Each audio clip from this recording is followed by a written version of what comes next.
আসসালামু আলাইকুম আরহামতুল্লাহ বারাকাতুহ। ওয়ালাইকুম সম্মানিত শেখ, আসসালাম রহমতুল্লাহ বরকাতুহ। জি বলেন, কোত্থেকে বলছেন?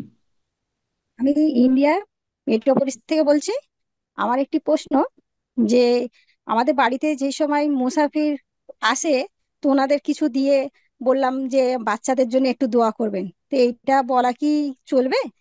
এটা একটু জানতে চাচ্ছি। মুসাফির মানে গরিব মানুষ, অভাবী মানুষ হ্যাঁ, নাকি? হ্যাঁ, হ্যাঁ, আসে, হ্যাঁ, বাড়িতে আসে, প্রত্যেক সপ্তাহে যেরকম আসে সব। তো ওনাদের কিছু দিয়ে দান করলাম, করে বললাম যে একটু বাচ্চারা মাদ্রাসায় পড়ে, হয়তো ওদের জন্য বললাম একটু দোয়া করুন, তো এটা কি বলা চলবে?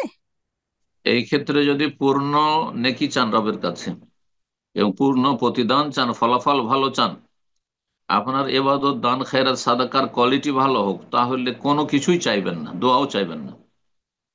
হ্যাঁ, লা নুরিদু মিনকুম জাযাআ ওয়ালা শুকুরা, আল্লাহর প্রশংসা করেছেন এমন নেক বান্দাদের সূরা দাহরে, ইন্নামা নুতইমুকুম লিওয়াজহিল্লাহ, যারা বলবে আল্লাহর একমাত্র সন্তুষ্টির জন্য আপনাদেরকে খাবার দিলাম বা দিচ্ছি। লা নুরিদু মিনকুম জাযাআ ওয়ালা শুকুরা, আপনাদের থেকে না কোনো প্রতিদান চাইছি।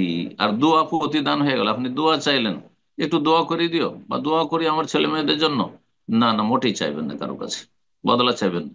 ওয়ালা শুকুরা, এমনকি শুক্রিয়া থ্যাঙ্কসও চাইবেন না, ধন্যবাদ জাযাকাল্লাহ খায়ের, আল্লাহ আপনার ভালো করুক, না না, কোনো কিছু চাইবেন না। করলো করলো, না হলে না করলো, তার করণীয় সেটা। সে করলে তার ফলাফল ভালো হইতো, সে ওই নেকিতে শরিক হইতো।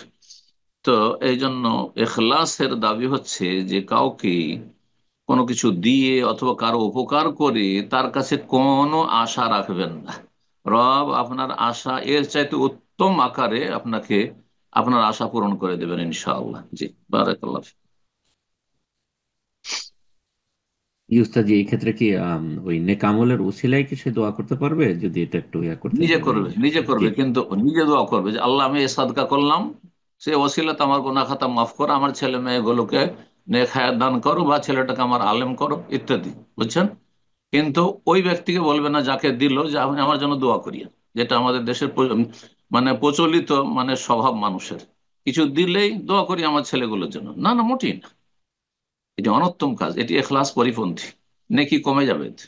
আমি বলছি না যে নেকি বাতিল হয়ে যাবে, কিন্তু নেকি অবশ্যই কমে যাবে, এখলাসে কমতি হয়ে গেল। কিছু স্বার্থ আপনি রাখলেন তার থেকে, না কোনো স্বার্থ রাখবেন